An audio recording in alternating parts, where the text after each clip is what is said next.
എല്ലാവർക്കും PSC പോയിന്റിലേക്ക് സ്വാഗതം. ഇത് മാതൃഭൂമിയുടെ തൊഴിൽ വാർത്താ സപ്ലിമെന്റിലൂടെ വന്ന ചോദ്യങ്ങളാണ്. അപ്പോൾ നമുക്ക് നേരെ ചോദ്യങ്ങളിലേക്ക് കടക്കാം. ഒന്നാമത്തെ ചോദ്യം നോക്കാം. ഭാഗിക ജ്വലനം നടക്കുമ്പോഴുണ്ടാകുന്ന പ്രധാന സംയുക്തം. ഭാഗിക ജ്വലനം നടക്കുമ്പോഴുണ്ടാകുന്ന പ്രധാന സംയുക്തം കാർബൺ മോണോക്സൈഡ് ആണ്. Carbon monoxide. അടുത്തത് നോക്കാം. ഫോസിൽ ഇന്ധനങ്ങൾക്ക് ഉദാഹരണങ്ങൾ ഏതെല്ലാം? ഫോസിൽ ഇന്ധനങ്ങൾക്ക് ഉദാഹരണങ്ങൾ കൽക്കരി, പെട്രോളിയം, പ്രകൃതിവാതകങ്ങൾ തുടങ്ങിയവയാണ്.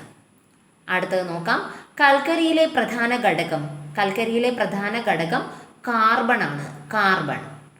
അടുത്തത് നോക്കാം. ഇന്ത്യയിലെ മുഖ്യ താപോർജ സ്രോതസ് കൽക്കരിയാണ്. കൽക്കരി. ഇന്ത്യയിലെ ഏറ്റവും വലിയ കൽക്കരി പാടം ജാറിയാണ്. ജാർഖണ്ഡിലാണ്. ജാർഖണ്ഡ്. അടുത്തത് നോക്കാം. ലിക്വിഫൈഡ് പെട്രോളിയം ഗ്യാസിലെ, അതായത് LPG, ലിക്വിഫൈഡ് പെട്രോളിയം ഗ്യാസിലെ മുഖ്യ ഘടകം ബ്യൂട്ടൈൻ ആണ്. ബ്യൂട്ടൈൻ. അടുത്തത് നോക്കാം. വായുവിനെ അപേക്ഷിച്ച് LPGയുടെ സാന്ദ്രത കൂടുതലാണ്. അടുത്തത് നോക്കാം. ഇന്ത്യയിൽ ആദ്യമായി പെട്രോളിയം ഖനനം ചെയ്തത് ഡിഗ്ബോയ് ആണ്. ഡിഗ്ബോയ് അസമിലെ ഡിഗ്ബോയിലാണ്. അടുത്തത് നോക്കാം. ബയോഗ്യാസിലെ പ്രധാന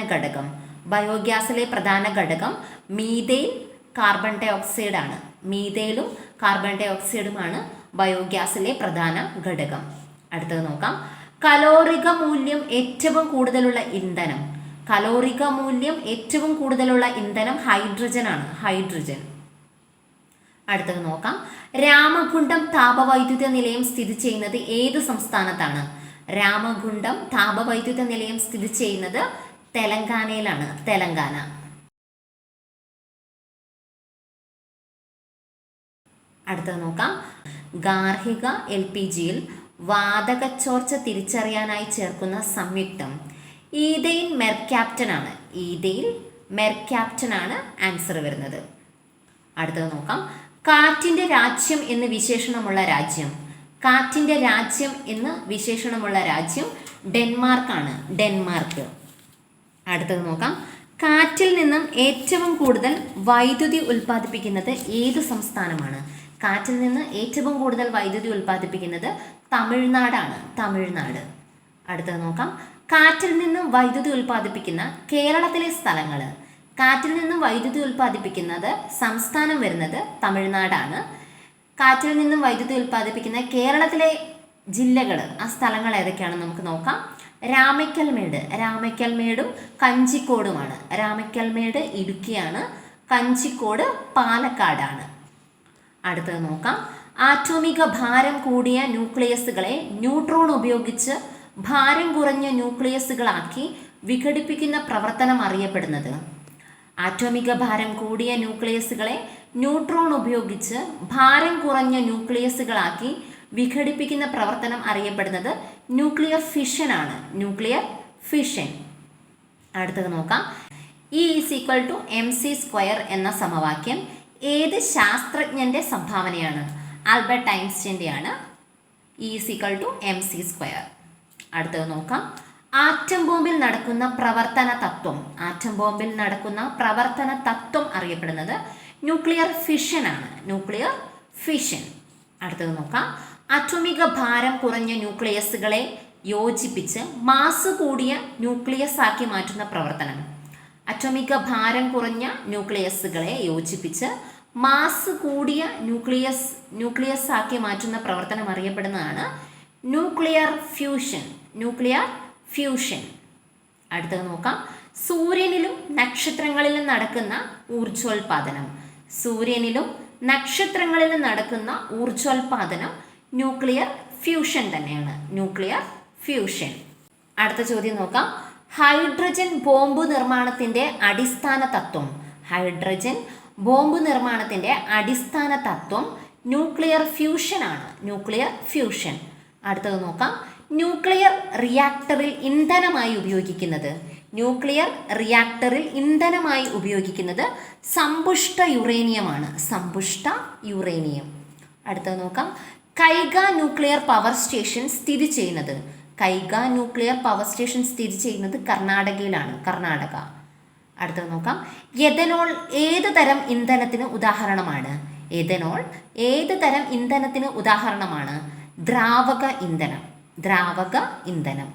അടുത്തത് നോക്കാം. മീഥെയ്ൻ ഏതുതരം ഇന്ധനത്തിന് ഉദാഹരണമാണ്? മീഥെയ്ൻ ഏതുതരം ഇന്ധനത്തിന് ഉദാഹരണമാണ്? വാതക ഇന്ധനം. എഥനോള് ദ്രാവക ഇന്ധനം, മീഥെയ്ൻ വാതക ഇന്ധനം. അടുത്തത് നോക്കാം. ഇന്ധനങ്ങളുടെ ജ്വലനത്തിന് സഹായിക്കുന്ന വാതകം. ഇന്ധനങ്ങളുടെ ജ്വലനത്തിന് സഹായിക്കുന്ന വാതകം ഓക്സിജൻ ആണ്. ഓക്സിജൻ. അടുത്ത ചോദ്യം നോക്കാം. സൂര്യപ്രകാശം, കാറ്റ്, മഴ, വേലിയേറ്റം, ജിയോ തെർമൽ തുടങ്ങിയവ ഏതുതരം ഊർജ സ്രോതസ്സിന് ഉദാഹരണമാണ്? സൂര്യപ്രകാശം, കാറ്റ്, മഴ, വേലിയേറ്റം, ജിയോ തെർമൽ തുടങ്ങിയവ ഏതുതരം ഊർജ സ്രോതസ്സിന് ഉദാഹരണമാണ്? ആൻസർ വരുന്നത് പാരമ്പര്യേതര ഊർജ സ്രോതസ്സുകൾക്ക് ഉദാഹരണമാണ് ഇവയൊക്കെ. അടുത്തത് നോക്കാം. പെട്രോളിയം, കൽക്കരി, പ്രകൃതിവാതകം, ന്യൂക്ലിയർ ഊർജം തുടങ്ങിയവ ഏതുതരം ഊർജ സ്രോതസ്സിന് ഉദാഹരണമാണ്? പാരമ്പര്യ ഊർജ സ്രോതസ്സുകൾക്ക് ഉദാഹരണങ്ങളാണ് പെട്രോളിയം, കൽക്കരി, പ്രകൃതിവാതകം, ന്യൂക്ലിയർ ഊർജം തുടങ്ങിയവ. പാരമ്പര്യ ഊർജ സ്രോതസ്സുകൾ. എന്നാൽ സൂര്യപ്രകാശം, കാറ്റ്, മഴ, വേലിയേറ്റം, ജിയോ തെർമൽ തുടങ്ങിയവ പാരമ്പര്യേതര ഊർജ സ്രോതസ്സുകൾക്ക് ഉദാഹരണങ്ങളാണ്. അടുത്തത് നോക്കാം. പ്രകൃതിക്കിണങ്ങുന്ന ഊർജ സ്രോതസ്സുകളിൽ നിന്ന് പരിസ്ഥിതി മലിനീകരണം ഉണ്ടാക്കാതെ നിർമ്മിക്കുന്ന ഊർജം അറിയപ്പെടുന്നത്. പ്രകൃതിക്കിണങ്ങുന്ന ഊർജ സ്രോതസ്സുകളിൽ നിന്ന് പരിസ്ഥിതി മലിനീകരണം ഉണ്ടാക്കാതെ നിർമ്മിക്കുന്ന ഊർജം അറിയപ്പെടുന്നത് ഹരിതോർജമാണ്. ഹരിതോർജം. അടുത്തത് നോക്കാം. ക്ലീൻ എനർജി എന്നറിയപ്പെടുന്നത്, ക്ലീൻ എനർജി എന്നറിയപ്പെടുന്നത് ഹരിതോർജമാണ്. ഹരിതോർജം. അടുത്ത ചോദ്യം നോക്കാം. പുനഃസ്ഥാപിക്കാൻ കഴിയാത്ത ഊർജ സ്രോതസ്സുകളിൽ നിന്ന് നിർമ്മിക്കുന്ന ഊർജം അറിയപ്പെടുന്നത്. പുനഃസ്ഥാപിക്കാൻ കഴിയാത്ത ഊർജ സ്രോതസ്സുകളിൽ നിന്ന് നിർമ്മിക്കുന്ന ഊർജം അറിയപ്പെടുന്നത് ബ്രൗൺ എനർജി എന്നാണ്. Brown energy. ആഗോളതാപനം ഉൾപ്പെടെയുള്ള പരിസ്ഥിതി പ്രശ്നങ്ങൾ സൃഷ്ടിക്കുന്ന ഊർജം. ആഗോളതാപനം ഉൾപ്പെടെയുള്ള പരിസ്ഥിതി പ്രശ്നങ്ങൾ സൃഷ്ടിക്കുന്ന ഊർജം അറിയപ്പെടുന്നതും ബ്രൗൺ എനർജി എന്നാണ്. പുനഃസ്ഥാപിക്കാൻ കഴിയാത്ത ഊർജ സ്രോതസ്സുകളിൽ നിന്ന് നിർമ്മിക്കുന്ന ഊർജം അറിയപ്പെടുന്നത് ബ്രൗൺ എനർജി എന്നാണ്. അതുപോലെ തന്നെ ആഗോളതാപനം ഉൾപ്പെടെയുള്ള പരിസ്ഥിതി പ്രശ്നങ്ങൾ സൃഷ്ടിക്കുന്ന ഊർജവും ബ്രൗൺ എനർജിയാണ്. അടുത്തത് നോക്കാം. ഇന്ത്യയിലെ ഏറ്റവും വലിയ എണ്ണപ്പാടം. ഇന്ത്യയിലെ ഏറ്റവും വലിയ എണ്ണപ്പാടം മുംബൈ ഹൈ ആണ്. മുംബൈ ഹൈ. അടുത്തത് നോക്കാം. രാവത് ഭാട്ട ന്യൂക്ലിയർ പവർ സ്റ്റേഷൻ സ്ഥിതി ചെയ്യുന്ന സംസ്ഥാനം. രാവത് ഭാട്ട ന്യൂക്ലിയർ പവർ സ്റ്റേഷൻ സ്ഥിതി ചെയ്യുന്ന സംസ്ഥാനം രാജസ്ഥാനാണ്. രാജസ്ഥാൻ. അടുത്തത് നോക്കാം. ദേശീയ ഊർജ സംരക്ഷണ ദിനം. ദേശീയ ഊർജ സംരക്ഷണ ദിനം ഡിസംബർ 14 ഡിസംബർ 14 ദേശീയ ഊർജ സംരക്ഷണ ദിനം. ഈ ഒരു ടോപ്പിക് എല്ലാവർക്കും യൂസ്ഫുൾ ആയി എന്ന് വിചാരിക്കുന്നു. അപ്പോൾ നെക്സ്റ്റ് പുതിയൊരു ടോപ്പിക്കുമായിട്ട് വീണ്ടും കാണാം.